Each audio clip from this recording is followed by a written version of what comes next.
ಬಜರಂಗ ದಳದ ಕಾರ್ಯಕರ್ತರು ಕಾರ್ಯಾಚರಣೆ ನಡೆಸಿದ್ದು ಅಕ್ರಮವಾಗಿ ಕಸಾಯಿಖಾನೆಗೆ ಸಾಗಿಸುತ್ತಿದ್ದ ಗೋವುಗಳನ್ನು ರಕ್ಷಣೆ ಮಾಡಿದ್ದಾರೆ. ಇನ್ನು ಖಚಿತ ಮಾಹಿತಿ ಮೇರೆಗೆ 2 ಪ್ರತ್ಯೇಕ ವಾಹನಗಳಲ್ಲಿ ಸುಮಾರು 36 ಜಾನುವಾರುಗಳನ್ನು ಸಾಗಿಸುತ್ತಿದ್ದ ಬಗ್ಗೆ ಮಾಹಿತಿ ಪಡೆದು ಸಂಪೂರ್ಣ ಸಿನಿಮೀಯ ರೀತಿಯಲ್ಲಿ ವಾಹನವನ್ನು ಚೇಸ್ ಮಾಡಿ ದಾಳಿ ನಡೆಸಿದ್ದಾರೆ.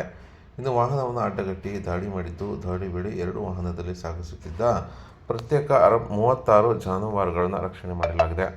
ಇನ್ನು ಈ ಒಂದು ಜಾನುವಾರುಗಳನ್ನು ಗಿಣಿಗೇರದಲ್ಲಿ ಲೋಡ್ ಮಾಡಿಕೊಂಡು ಬೆಂಗಳೂರಿನ MS ಪಾಳ್ಯಕ್ಕೆ ಸಾಗಿಸುತ್ತಿದ್ದ ಬಗ್ಗೆ ಈ ಒಂದು ಖಚಿತ ಮಾಹಿತಿ ಪಡೆದು ವಾಹನಗಳನ್ನು 112 ಪೊಲೀಸರ ಸಹಾಯದಿಂದ ಬಾಲೇನಹಳ್ಳಿ ಟೋಲ್ ಪ್ಲಾಜಾದ ಬಳಿ ಅಡ್ಡಗಟ್ಟಿ ಗೋವುಗಳನ್ನು ರಕ್ಷಣೆ ಮಾಡಲಾಯಿತು. ಈ ವೇಳೆ ಗೋವುಗಳನ್ನು ವಾಹನದಲ್ಲಿ ಸರಿಯಾದ ಗಾಳಿ ಬೆಳಕು ಇಲ್ಲದ ರೀತಿಯಲ್ಲಿ ಕುಡಿಯುವ ನೀರು ಸಹ ಇರದೆ ಇಕ್ಕಟ್ಟಿನಲ್ಲಿ ಇರಿಸಿದ್ದು ಕಂಡುಬಂದಿದೆ. ಅಷ್ಟಲ್ಲದೆ ಜಾನುವಾರುಗಳಿಗೆ ಗಾಯಗಳು ಸಹ ಆಗಿದ್ದು, ಈ ಬಗ್ಗೆ ವಾಹನದ ಚಾಲಕರ ಸಮೇತ ಹಿರಿಯೂರು ಗ್ರಾಮಾಂತರ ಠಾಣಾ ಪೊಲೀಸರು ವಶಕ್ಕೆ ಪಡೆದಿದ್ದಾರೆ.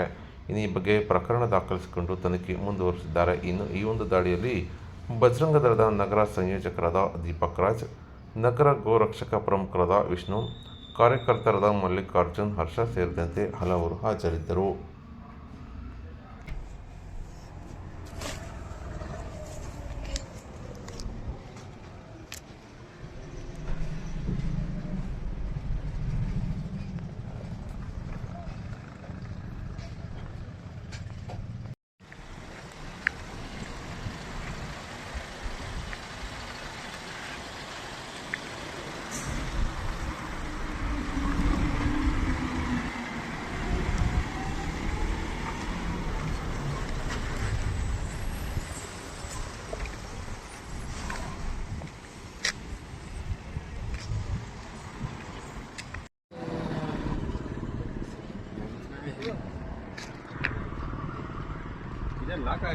ಸರ್ ಇಲ್ಲ, ಓಪನ್ ಮಾಡುವ ಸರ್.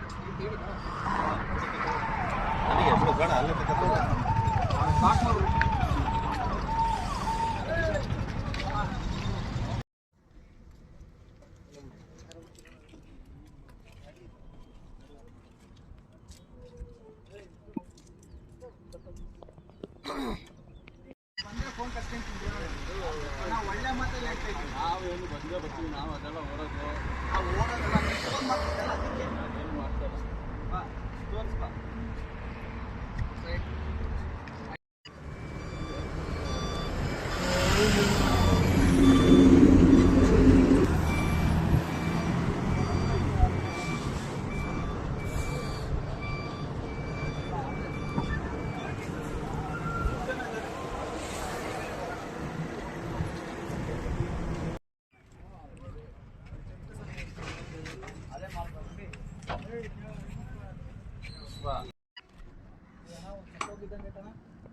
ಸತ್ತೋಗಿದ್ದಂಗೆ ಐತೆ.